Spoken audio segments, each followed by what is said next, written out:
కృష్ణా ప్రాజెక్టులకు వరద పోటెత్తుతోంది. Srisailam project inflow అంతకంతకు పెరుగుతోంది. దీంతో ప్రాజెక్టు 5 గేట్లు ఎత్తి వరద నీటిని దిగువకు వదులుతున్నారు.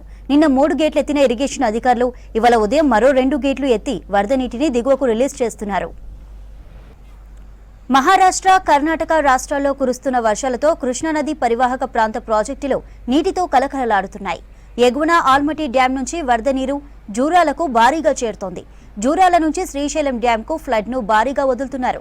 అటు శ్రీశైలం డ్యాంలో నీటి మట్టం గంట గంటకు పెరుగుతుండటంతో అలర్ట్ అయ్యారు అధికారులు. ప్రస్తుతం శ్రీశైలం ప్రాజెక్టు 5 గేట్లను 10 అడుగుల వరకు ఎత్తారు. జూరాల నుంచి శ్రీశైలం జలాశయానికి ఇన్ఫ్లో 2,97,867 క్యూసెక్లుండగా అవుట్ఫ్లో 1,42,241 క్యూసెక్లు నమోదైంది.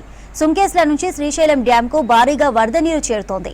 శ్రీశైలం డ్యాం పూర్తి స్థాయి నీటి మట్టం 885 అడుగులు కాగా ప్రస్తుత నీటి మట్టం 882 అడుగుల మేరకు చేరింది. శ్రీశైలం ఎడుమ జల విద్యుత్ కేంద్రాల్లో విద్యుత్ ఉత్పత్తి కొనసాగుతోంది. దిగువకు నీటిని వదులుతుండటంతో కృష్ణానది పరివాహక ప్రాంతవాసులు అలర్ట్గా ఉండాలని ఇరిగేషన్ అధికారులు సూచిస్తున్నారు.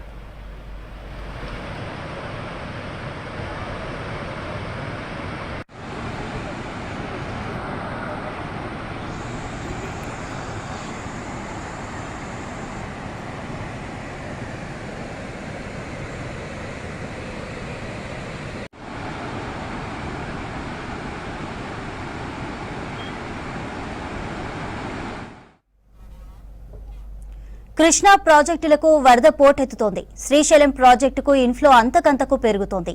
దీంతో ప్రాజెక్టు 5 గేట్లు ఎత్తి వరద నీటిని దిగువకు వదులుతున్నారు. నిన్న 3 గేట్లు ఎత్తిన ఇరిగేషన్ అధికారులు ఇవాళ ఉదయం మరో 2 గేట్లు ఎత్తి వరద నీటిని దిగువకు రిలీజ్ చేస్తున్నారు.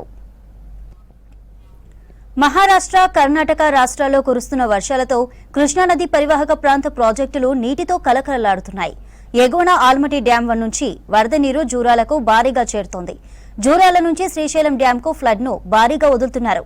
అటు శ్రీశైలం డ్యాంలో నీటి మట్టం గంట గంటకు పెరుగుతుండటంతో అలర్ట్ అయ్యారు అధికారులు. ప్రస్తుతం శ్రీశైలం ప్రాజెక్టు 5 గేట్లను 10 అడుగుల వరకెత్తారు.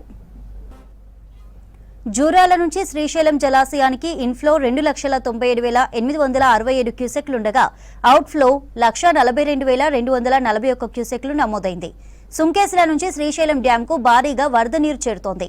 శ్రీశైలం డ్యాం పూర్తి స్థాయి నీటి మట్టం 885 అడుగులు కాగా ప్రస్తుత నీటి మట్టం 882 అడుగుల మేర చేరింది. శ్రీశైలం ఎడుమ జల విద్యుత్ కేంద్రాల్లో విద్యుత్ ఉత్పత్తి కొనసాగుతోంది. దిగువకు నీటిని వదులుతుండటంతో కృష్ణా పరివాహక ప్రాంతవాసులు అలర్ట్గా ఉండాలని ఇరిగేషన్ అధికారులు సూచిస్తున్నారు.